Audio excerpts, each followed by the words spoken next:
Meetings can be boring. Meetings can be disaster.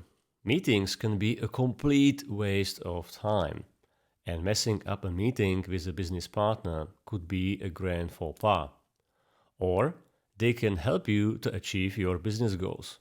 That could be securing a new deal with a business partner. That could be coordinating project teams' work. Because it's the communication and cooperation with other people that moves the things forward. But only if you can leverage the interaction with other people to your advantage. Therefore, meetings, both external or internal, can be a powerful tool. But how they will turn out depends on you. So, are you able to play them out to really benefit from them? So, to get the best outcome from a meeting, you should better understand what are the common mistakes people make and jeopardize their business, productivity, or relationships. In this episode, I will cover 10 most frequent and most severe meeting mistakes and how to avoid them. I see these 10 mistakes happen in meetings all the time. And yes, I was guilty too in my career. Oh yes, I made them all, whether it was as a meeting organizer or a meeting participant, or whether these meetings were internal within the company or external, like with business partners. Sometimes the outcome was just a bad meeting, but some other times it had a more serious impact on my change project's execution. But because I had been making and observing these meetings and mistakes and fails, I was able to take my lessons. So now, lucky for you, you don't have to sweat in the CEO's office to explain some fuck up. You can take the shortcut with a breeze, because I'm going to share with you these top 10 mistakes which people make when running meetings. And by the way, if there are any company executives listening, do you know how much your organization may waste on unproductive meetings? According to one study, 78% respondents complain that their meeting schedule bursts out of control, and 63% find most meetings as wasted. So, if you imagine that 6 of your mid level managers would meet for just 1 hour weekly, you may be surprised to see that you spent at least 26K by year end. Hence, I believe that making sure that your meetings run as smoothly as possible is in your best interest, whether you are running your own business or work as an executive officer. So, let's talk about what may hold your meeting success back. Let's talk about the change. Change Talks, your passport to exciting changes in your business, career, and life. Change Talks, your podcast when it's time to do things differently. Well, I guess that today's objective and topic is quite clear. So, without further ado, I suggest we dive right into the meeting troubles. So, let's start with some basics. Number 1. It may sound weird, but the very first mistake could be to actually organize the meeting. I have a very strong opinion on meeting purposes, because I believe that the purpose of a meeting is either to solve a problem or to make a decision. You should be seeing the direct interaction with other people only if you cannot move on your own. And you should always aim for a tangible outcome from a meeting. That could be a new deal agreement. That could be an alignment on next steps with your client. That could be a business decision. That could be a list of new product names from a brainstorming. But your meetings should always have a purpose. And that purpose should never be just to share information. Sharing information is rarely a viable purpose to push people into a meeting room, unless you expect them to give you an instant feedback. Sharing information is passive. The so-called information meetings are in reality presentations. Do not confuse these two. Walking into a meeting with your business partner and open up by a statement, I just wanted to share with you information about XYZ, that's a guaranteed killer. Because you are completely wasting the chance you have been given to face-to-face personal interaction. One of the worst examples of meetings gone all wrong is when salespeople tell me that they go to meet their business partner and inform them about new product or new offer. Like, inform them? Seriously? They should aim for deal closure, or as close to a deal closure it's possible. For just information, they may have saved the petrol and company's car and send them a leaflet instead. It would have a very similar impact, like none, but preserve time and reduce costs. Another pitfall are meetings that are lacking a purpose whatsoever. These are usually the standing, regular meetings in organizations, like the regular status updates or the regular departmental meetings and the like. The trouble with these recurring meetings is that they may have a good reason and meaningful agenda on some days, but completely lack any reason on some other days. Yet people are reluctant to cancel these recurrent meetings even when there is nothing to solve. They fear that the participants won't take them seriously anymore, that they would lose the traction if they skip them. It's on the contrary. People will learn to ignore these meetings and to power nap when there is a chance. So before you organize a meeting, ask yourself, what is the purpose? What do I want to achieve? The second mistake is to prolong the meeting. This goes back to the purpose of the meeting, because once you reach the meeting's objective, close the meeting, shake hands, and say goodbye. The same applies when you realize that you cannot achieve the objective of your meeting, because there is no reason to prolong a meeting that either served its purpose or which won't be able to deliver that. And interestingly enough, by prolonging a meeting, you may jeopardize the positive outcome you achieved just minutes ago. I will explain you why. But first, let's understand the two reasons why so many people prolong meetings. The first one I call the psychology of 60 minutes. Because for some reason, we tend to think of our daily agenda in 1 hour intervals. So when we schedule a meeting, we schedule it, in most cases, for 1 hour, or for exactly one half of that, 30 minutes, if we feel like looking efficient and busy. Isn't it surprising that there are no 10 minutes, 40 minutes, or 35 minutes meetings scheduled? Now, there is no real reason why a meeting should last exactly 30 or 60 minutes. There is no law in the universe that would prohibit meetings to be 5 or 10 minutes shorter. But we restrict our brains into a habitual pattern which must have emerged from the daily diaries where the working days were pre-marked in slots of 60-minute intervals, sometimes split by a tiny line further in halves. So even when we complete what we came to complete at the meeting, we somehow feel internal obligation to stick to the originally scheduled duration. Guys, I have seen it so many times in my career. People just sitting in a meeting room and trying to fill up the remaining 20 minutes by some awkward chit-chat. What a waste of time. And even worse, when some manager gets great idea to fill that silence and makes up some artificial task for somebody to work on. Oh my. The second reason why we prolong meetings is that we want to show off our masterful preparation.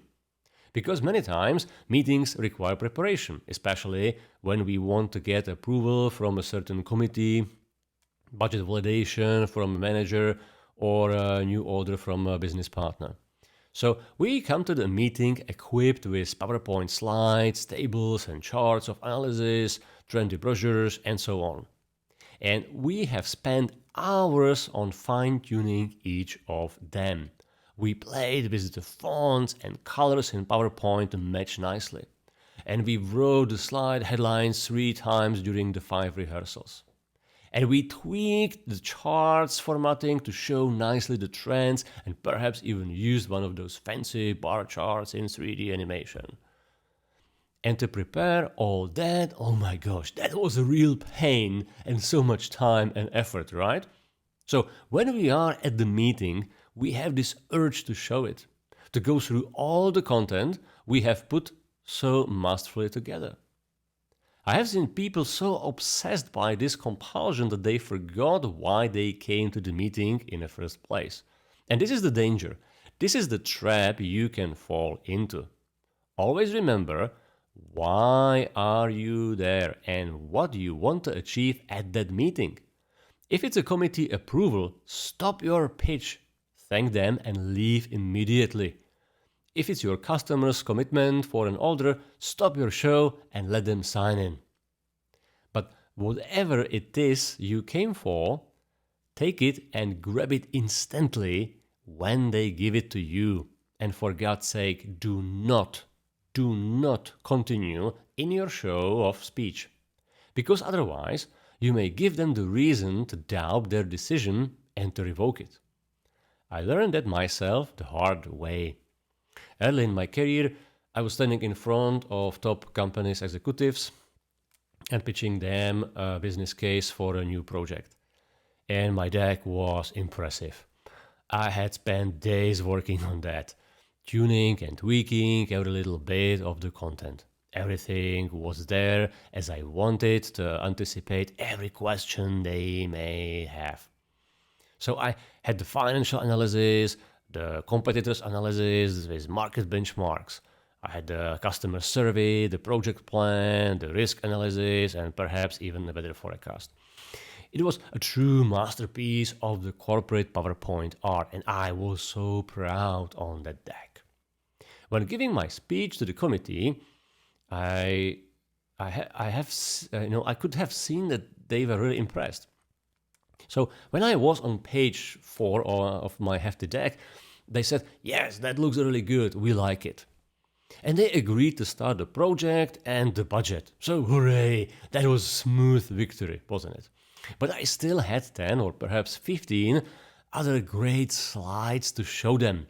Slides I was really proud on, so I showed them. Yeah, big mistake. Because these pages contained some product concept comparisons.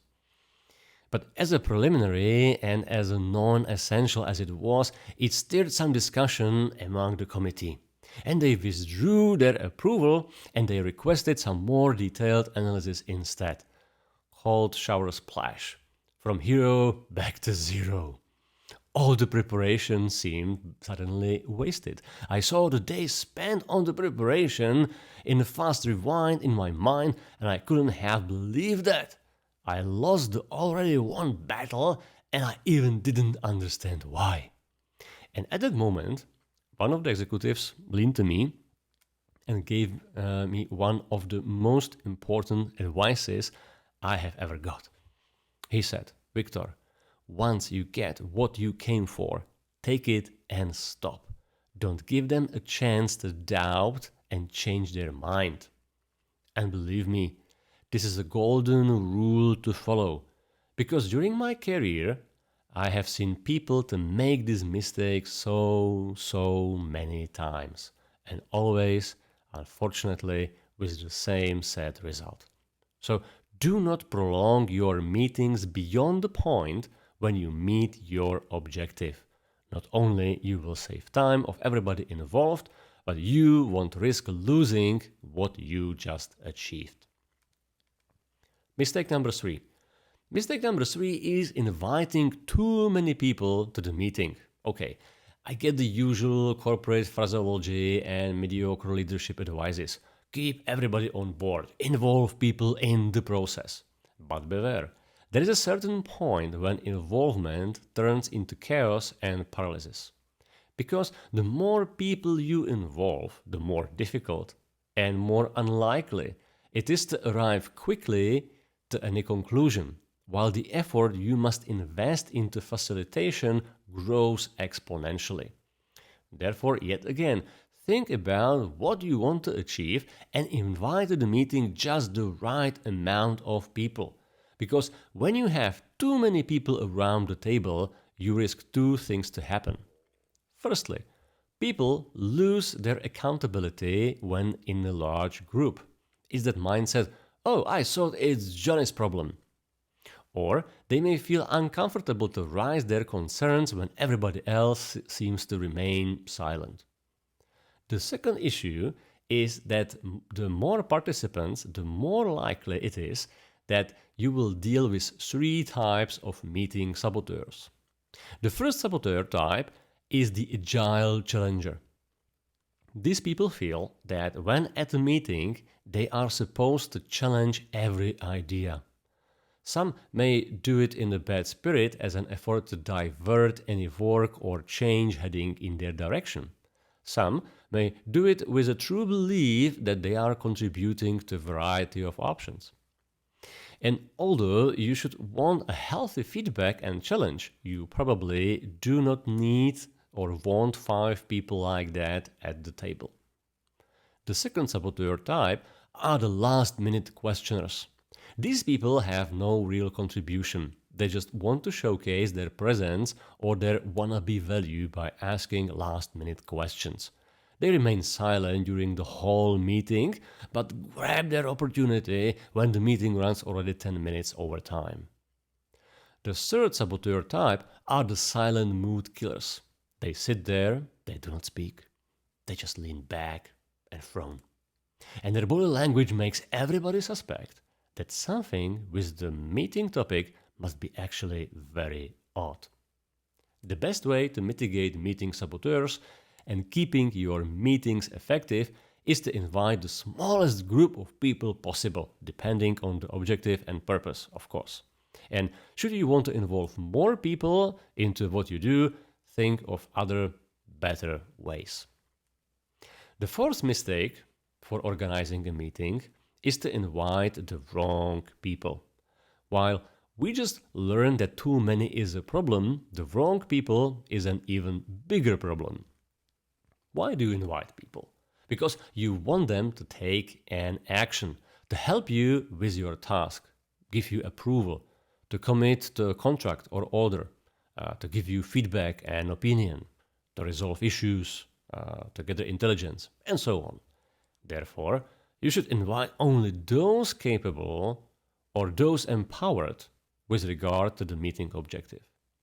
There is no point to discuss new order with an employee who is not empowered to validate or to recommend the deal. There is no point to ask for help somebody who doesn't have the know-how or the skill. Meeting wrong people is wasting everybody's time.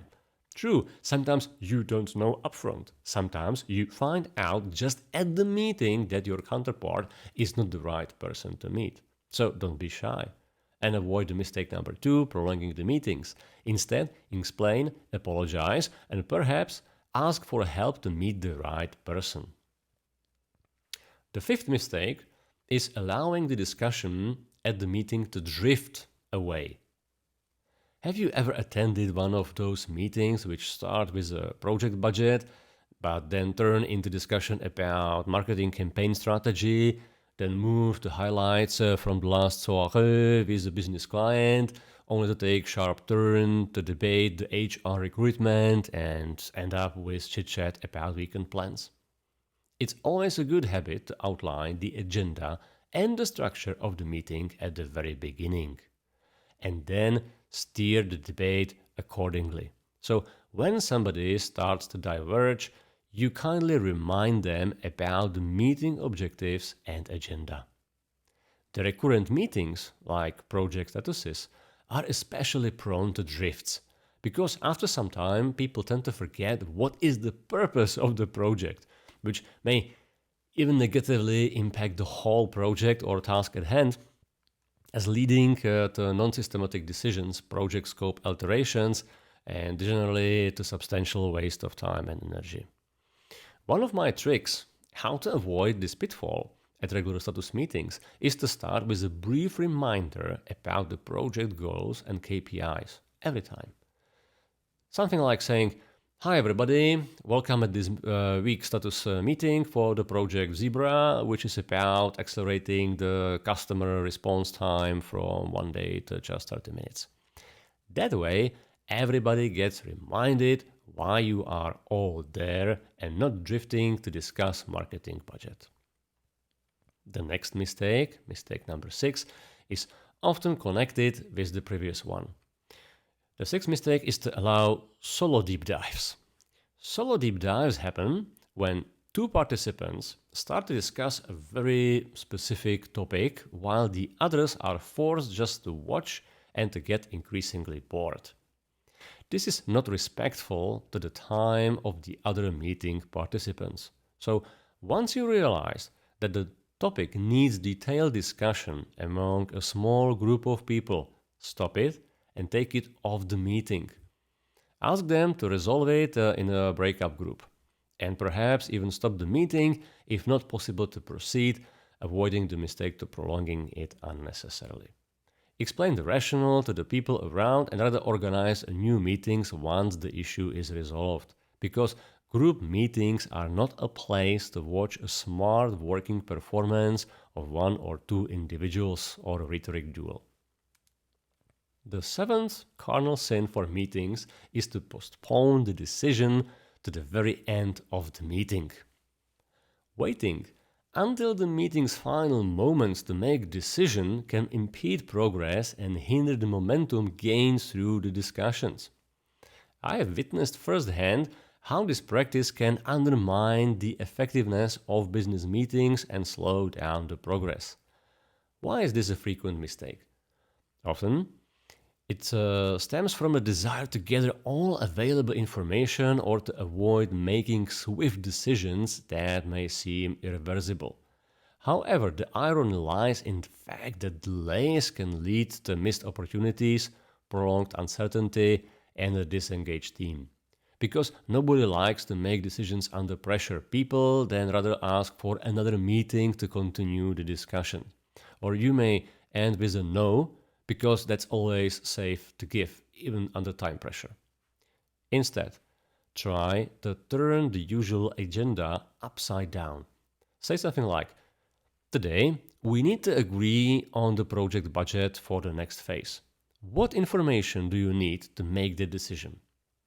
That way, you tell them not only upfront what you expect from them, but you will be able to give them just the relevant data to feed their thought process. You may have 20 pages of presentation with you, but once you know what they are looking for, you can show them only those relevant and preserve time, stay focused, avoid unnecessary debate that would overflow the meeting time and immediately lead to another follow-up meeting.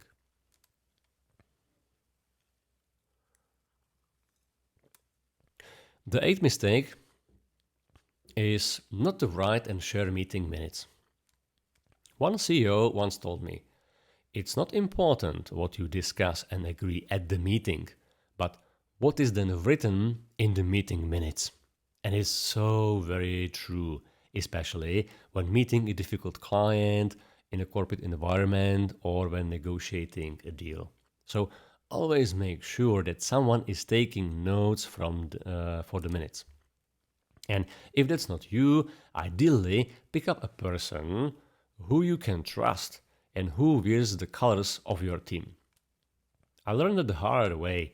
I was negotiating conditions for a large-scale deal, and the other party took the initiative to take the notes and prepare the minutes. Big mistake, because when they sent the minutes, they altered some agreements from the meeting.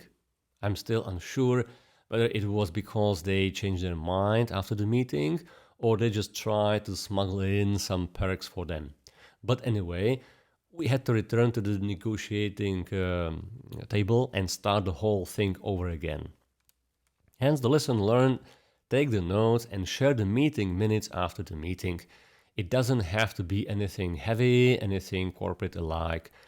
A simple email with 2-3 bullet points is usually enough. The meeting mistake number 9 is not using a facilitator when the topic gets hot. The business meetings can sometimes get pretty tense and emotional. That's when things don't go smooth as planned. People get edgy, especially when time is running out, project funds are scarce, and unexpected problems emerge. If you happen to be in charge, for example, as a project leader, you then sit on 2 chairs. As a person, to actively participate on the problem solving discussion, and as a person to facilitate that difficult meeting. Therefore, it may be a good idea to delegate the facilitation to someone else, to someone not involved. There are even people who are professional meeting facilitators. When they come from the outside, they cannot be accused of taking one side or another. And they can help you unblock stuck or highly tense business discussions.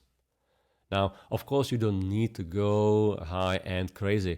Most of the times, it's just enough to ask somebody from your own organization to step in as an almost independent facilitator.